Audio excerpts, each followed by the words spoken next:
दिवाली सिर्फ रोशनी और मिठाइयों का त्योहार नहीं, बल्कि इसके पीछे कई दिलचस्प कहानियां छिपी हैं। सबसे प्रसिद्ध कहानी भगवान राम की है। जब वे 14 साल के वनवास के बाद अयोध्या लौटे तो उनके स्वागत में पूरे शहर को दियों से जगमगा दिया। लेकिन क्या आप जानते हैं, दक्षिण भारत में से भगवान कृष्ण की नरकासुर की जीत के रूप में मनाया जाता है। वहीं कुछ जगहों पर यह माँ लक्ष्मी के समुद्र मंथन से प्रकट होने का प्रतीक मानी जाती है। यानी एक ही त्योहार लेकिन अलग अलग कहानियाँ और परंपराएं। सच में दिवाली सिर्फ रोशनी का त्योहार नहीं, बल्कि इतिहास, आस्था और एकता का त्योहार है। अगर हनुमान जी के दृष्टिकोण से देखा जाए तो दिवाली उनके लिए केवल दीपों का त्योहार नहीं, बल्कि भावनाओं से भरा एक पावन क्षण है।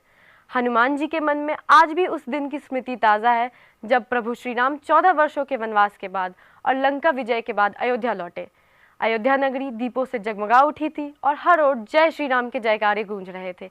उस क्षण को याद करते हुए हनुमान जी के हृदय में गर्व, प्रेम और भक्ति का अद्भुत संगम होता है। विभीषण के लिए यह केवल रोशनी का त्योहार नहीं, बल्कि सत्य, धर्म और आत्मबोध की विजय का प्रतीक है।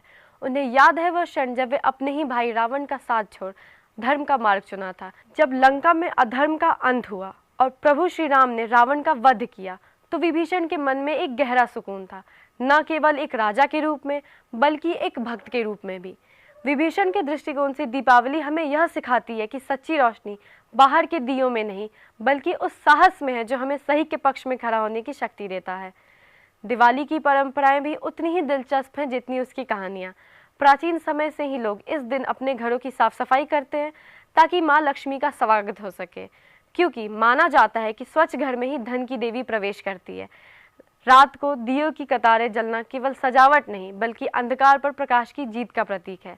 पुराने ज़माने में लोग नए बही खाते इसी दिन शुरू करते थे, जिसे चोपड़ा पूजन भी कहा जाता है, ताकि आने वाला साल उनके लिए समृद्धि लाए।